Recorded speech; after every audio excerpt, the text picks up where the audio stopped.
ये बात तब की है जब मैं 16 साल का था। एक दिन मेरे बेस्ट फ्रेंड एंथनी ने मुझे कॉल करके अपने घर बुलाया और बोला कि आज रात तुम मेरे घर में रहो, क्योंकि मेरे पेरेंट्स कहीं बाहर गए हुए हैं। तो मैं साइकिल लेके उसके घर पर गया और पीछे वाले डोर से अंदर चले गया। उस दिन हमने बहुत सारी वीडियो गेम्स खेली और पिज़्ज़ा, पॉपकॉर्न बहुत कुछ खाया और पूरे फर्श पर गंदगी मचा दी। उसके बाद हम लोग एक मूवी देखने लगे और मूवी देखते देखते हम बोर हो गए थे, तो हमने मूवी को आधा ही छोड़कर प्रैंक कॉल्स करना स्टार्ट कर दिया। हम लोगों ने काफ़ी प्रैंक कॉल्स करे और एंथनी ने भी काफ़ी प्रैंक कॉल्स करे, जैसे पिज़्ज़ा प्लेसेस पे। और जब मेरी बारी आई तो मैंने एक आदमी को कॉल करा जो कि रैंडम नंबर मैंने डायल किया था, और उस आदमी की आवाज़ काफ़ी भारी सी और डरावनी सी थी। और ये मेरा फर्स्ट टाइम था कि मैंने किसी को प्रैंक कॉल किया हो। तो मैंने उसको बोला कि सर, क्या मैं आपकी गाड़ी से एक पहिया उधार ले सकता हूँ? और पीछे से मुझे एंथनी हंसाया जा रहा था, तो मैं भी बीच बीच में हंसे जा रहा था। और जैसे ही मैंने उसे ये बोला तो उसने मुझे कहा कि बच्चे, तुम्हारा नाम क्या है? मैंने उसको बोला मेरा नाम बॉब है। तो उसने बोला, पक्का तुम्हारा नाम बॉब है या एंथनी? और ये सुनते ही मैं शॉक में आ गया। मैंने एंथनी की तरफ देखा और उसे बोला कि ये क्या है, और मैंने जल्दी से फ़ोन कट करा और उसको कहा कि वो तुम्हारा नाम कैसे जानता है, क्या तुम इसको जानते हो? तो एंथनी ने मुझे बोला कि नहीं, मैं इसे नहीं जानता। हम लोग डरने लग गए थे कि ऐसा कैसे हो सकता है कि उसे एंथनी का नाम पता हो। किसी के फ़ोन नंबर से कोई किसी का नाम कैसे पता लगा सकता है? तो हम लोगों ने जल्दी से कंप्यूटर ऑन करा और सर्च करने लग गए। हमने ये सर्च किया कि कोई किसी के नंबर से किसी का नाम जान सकता है क्या, और हमने ये काफ़ी क्वेश्चंस भी पूछे और किसी के पास भी हमारे क्वेश्चन का आंसर नहीं था, क्योंकि एंथनी अभी इतना छोटा है कि उसकी पर्सनल इन्फॉर्मेशन किसी वेबसाइट में जा ही नहीं सकती। लेकिन उस आदमी को एंथनी का नाम कैसे पता चला, हमें ये बात समझ नहीं आ रही थी। तो मैंने एंथनी को बोला कि तुम्हें अपने पापा को कॉल करना चाहिए। तो उसने बोला कि मेरे पापा छुट्टी मनाने गए हैं, वो नहीं चाहते कि कोई उसे डिस्टर्ब करे।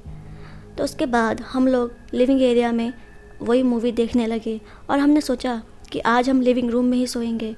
और तभी हमें बाहर से फ्रंट डोर पे किसी की नॉक नॉक की आवाज़ आई। तो हम दोनों एक दूसरे को देखने लगे, फिर हम फ्रंट डोर को देखने लगे। ऐसा लग रहा था कि कोई लॉक खोलने की कोशिश कर रहा हो, पर हमने उस गेट पर लॉक लगाया था तो कोई उसे खोल नहीं सकता था। तो हमने जल्दी से टीवी बंद करी और मैं विंडो के पास गया। मैंने बाहर देखने की कोशिश करी तो बाहर एक लंबा सा आदमी खड़ा था। उसने मेरी तरफ देखा और मैंने जल्दी से ब्लाइंड्स बंद करी और हम लोग किचन के पास चले गए।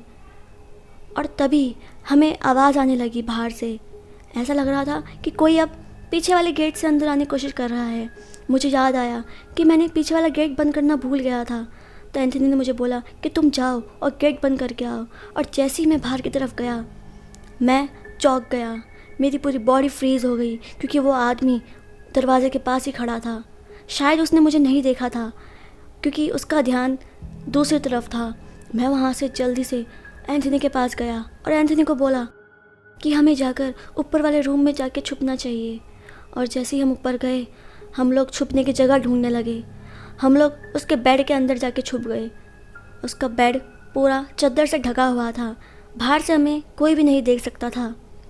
और हम लोग जब वहाँ छुपे तो हमें नीचे से आवाज़ें आ रही थी।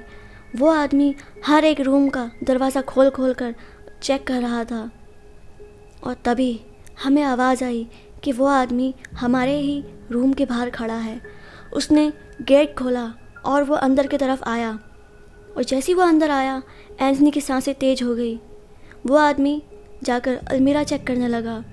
वो अलमीरा में हर एक कपड़ा साइड करके देखने लगा कि हम लोग कहाँ छुपे हैं।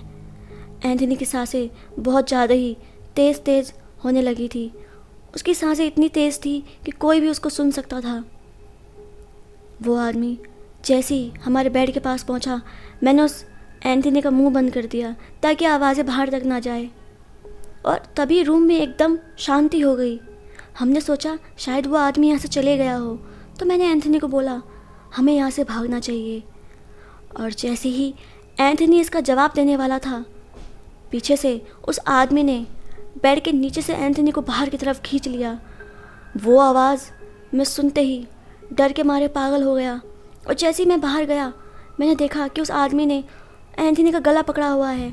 उसके बाद मैं इधर उधर देखने लगा। मैं चाहता था कि मैं एंथनी को बचाऊं, और तभी मुझे एक स्क्रू ड्राइवर मिला। तो मैंने वो स्क्रू ड्राइवर से उस आदमी की पीठ में घोंप दिया और एंथनी को छुड़ा लिया। और वो तेज़ तेज़ चिल्लाने लगा क्योंकि उसे बहुत ज़्यादा ही दर्द हो रहा था।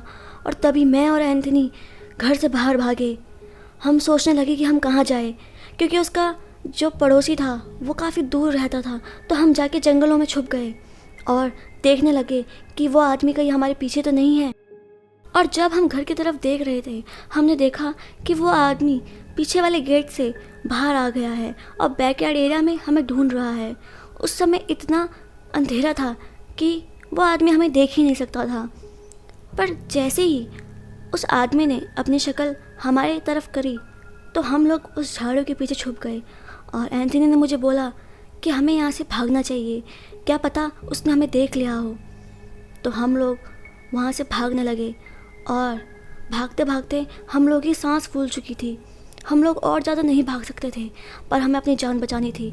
तो हम वहाँ से तेज़ तेज़ भाग रहे थे और तभी एंथनी नीचे गिर गया।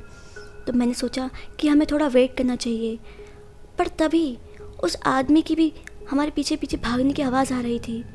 हमें समझ नहीं आ रहा था कि हम किस डायरेक्शन में जाए। हमें वहाँ से बस बचकर निकलना था।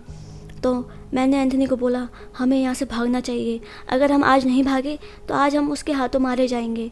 उसके बाद हम लोगों ने फिर से भागना स्टार्ट करा और इस बार हम उसके घर के डायरेक्शन की तरफ भाग रहे थे, क्योंकि हमें घर जाकर पुलिस को कॉल करना था।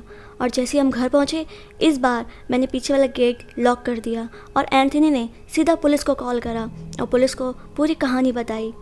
उसके बाद मैं विंडो के पास गया चेक करने कि वो आदमी कहीं बाहर ही तो नहीं है। और जैसे ही मैंने बाहर की तरफ देखा, उधर पूरा अंधेरा था, मुझे कुछ नहीं दिख रहा था। तो मैंने लाइट्स ऑन करी और बाहर की तरफ देखा तो वो आदमी मेरी तरफ देख रहा था और वो जंगल के पास ही खड़ा था, पर वो एकदम से गायब हो गया। और जल्दी से मैंने भी विंडो बंद करी और एंथनी के पास चले गया। और वो आदमी उसके बाद से कभी नहीं मिला। पुलिस ने भी इन्वेस्टिगेशन शुरू कर दी थी, पर उन्हें भी कोई सबूत नहीं मिले। और अब 5 साल के बाद भी मैं और एंथनी ये नहीं समझ पाए कि क्या हमारे वो प्रैंक कॉल करने से ही वो आदमी यहाँ आया था या आदमी वो कोई और ही था। हमें नहीं पता कि वो कौन था, पर इतना पता है कि उस दिन हम लोग मरते मरते बचे हैं। आज की हमारी ये स्टोरी यहीं पर ख़त्म होती है। अगर आपको वीडियो अच्छी लगी हो तो वीडियो को लाइक और शेयर ज़रूर करना। और हाँ, अगर आप मेरे चैनल पे न्यू हैं तो चैनल को भी सब्सक्राइब कर देना। और a big shout out to South Stories. Thank you.